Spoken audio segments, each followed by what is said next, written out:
过了清明节，大家的皮肤就更热了。那更热，你会发现有一种脂漏性皮炎的表现就是头皮屑，然后另外一种就是眉间开始红红的哈，这个就是脂漏性皮肤炎在春天开始萌芽的现象。脂漏性皮肤炎的治疗其实没有各位想象的困难哈，你把它拆成脂漏性皮肤炎，这样就很容易处理哈。第一个脂漏性，我们上次讲过，脂漏性它的主要问题是皮肤出油，然后皮细胞胞菌把它吃掉，吃掉以后分泌出酸性的类似油酸的成分，然后油酸刺激皮肤，对吧？所以我们一想到脂漏性的时候，就立刻想到用抗霉菌的方式去对付皮细胞胞菌。抗霉菌的方式目前有外用的药膏，也有洗发精。那洗发精里面，反正你们上网查就可以 Google 到很多东西，我就不多说。但是洗发精有2个老故事跟各位提醒一下。不要以为洗发精不会伤害你。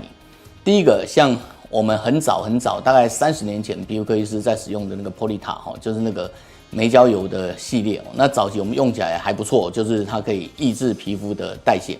但是后来这个东西也被发现它对皮肤癌有很明显的刺激，所以现在很局限的用在一些比较严重像肝癣的治疗。那大部分的外科的皮肤的疾病已经不再使用了。另外一个是某个很有名的那个酱子那个品牌那个他早期宣称的那个 ZPT 成分，然后最近也被欧盟禁掉了。那禁掉理由是因为这个东西对水生食物有致畸胎的风险，当然也就对人类有致畸胎风险所以因此它也被禁掉了。那我们回过头谈皮肤炎皮肤炎的部分，你一想到很简单，就是抗炎的成分。那抗炎成分最原始的做法就是类固醇。然后现在当然也有新的免疫抑制药物了像 tacrolimus 之类的都可以用在脂漏性皮肤炎的部分。但是皮肤炎的部分，当各位在治疗的时候，身为医师，我们想到的其实是先想因就是说什么事情引发皮肤炎，然后之后才想到皮肤炎的治疗。皮肤炎，我们先谈皮肤炎的治疗好了。皮肤炎治疗其实很简单，你不是用类固醇，就是用抗免疫的药物。可是，在肌肤监测的过程中发现，类固醇的使用很简单，抗免疫的药物也很简单。可是脱离类固醇跟脱离抗免疫药物是比较痛苦的事情。你早晚会需要停药，你也早晚会不喜欢用这些东西。可是你一旦停用的时候，特别是类固醇的禁断，我们已经谈过很多次。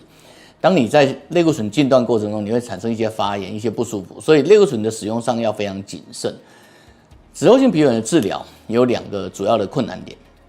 一个是我们刚刚提到的脂漏性，你必须用抗霉菌的药物。那抗霉菌药物在已经发炎的皮肤上是一种刺激，然后在抑制皮肤发炎的部分，你要用到类固醇或免疫抑制剂。可是类固醇或免疫抑制剂的脱离也是比较困难的地方。这部分脂漏性皮肤炎的治疗，肌肤监测还是提出一个老方法，就是让皮肤恢复健康的状态。肌肤监测提出来，如果你是本频道新的朋友你一定会想要知道我们怎么处理。其实处理的方法很简单就是你让皮肤慢慢的恢复它自然的酸性保护膜、自然的乳化膜，你让皮肤的毛孔可以出油然后汗孔可以出水，同时溶解你的角质层以后，你的皮肤就会恢复正常的酸性保护膜。正常酸性保护膜以后，因为油脂的减少，你的皮细胞胞菌就不会增长，于是你就解决了脂漏性的问题